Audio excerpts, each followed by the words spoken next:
In today's project, we're going to be making a collage, and we're going to feature some really nice textures in this collage. So some of the things we use are going to be texture rubbings we make, and some will be other things like magazines.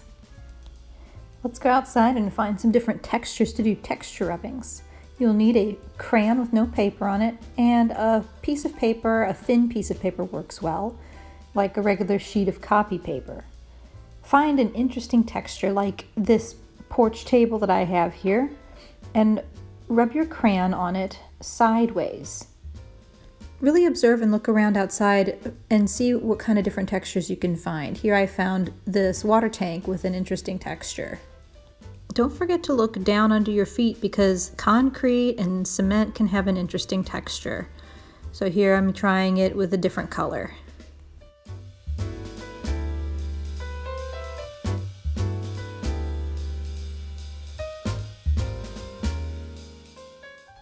Look inside too for lots of things with different textures, like these closet doors.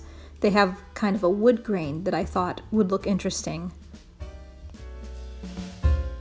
You can also incorporate items from nature, like this leaf.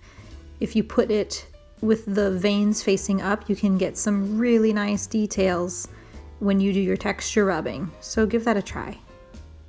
You might also notice that I overlapped some of my textures.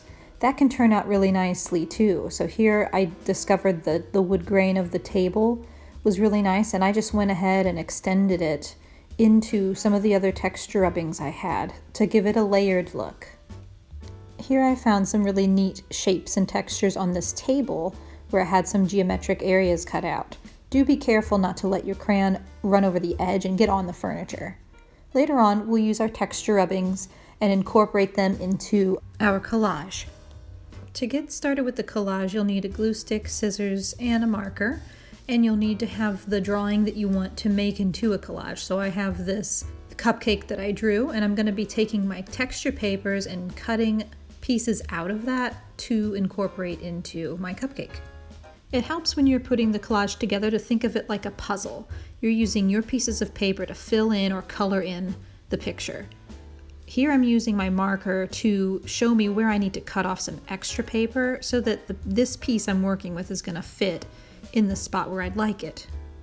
When you're ready to put the paper down, just apply a little glue and then place your paper in the spot. And it's okay to use several pieces of paper to fill in an area. You don't have to make one piece that fits exactly into that section.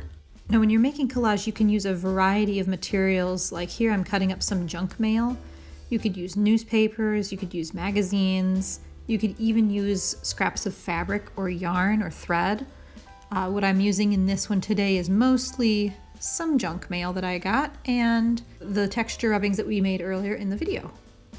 One of the things that I'm thinking about as I'm choosing my papers to cut out and my bits of junk mail and magazine to cut out is what color I want to go in each space.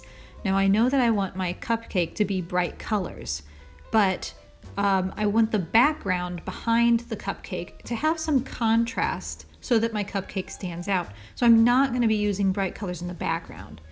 Instead, I'm going to be putting grays and blacks and whites. I'm going to use some neutrals. That way my cupcake will be the main focal point of this piece of art.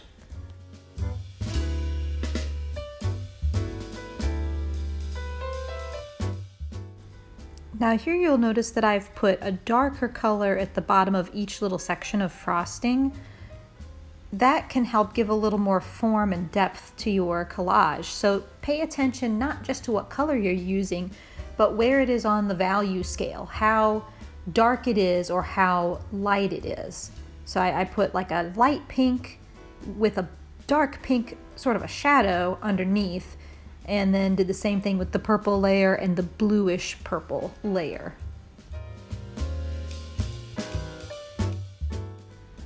Now here with the table, you'll also notice I'm using a neutral color, these neutral browns and tans. Again, this is so that the cupcake stands out with its bright colors. I'm also going to use some cuttings to fill in that plate. I didn't just leave it the white of the paper. So even things that are white can have color filled into them so that the whole collage has a consistent look. once you're done filling in all the colors of the collage, you may want to use a marker and outline the important lines.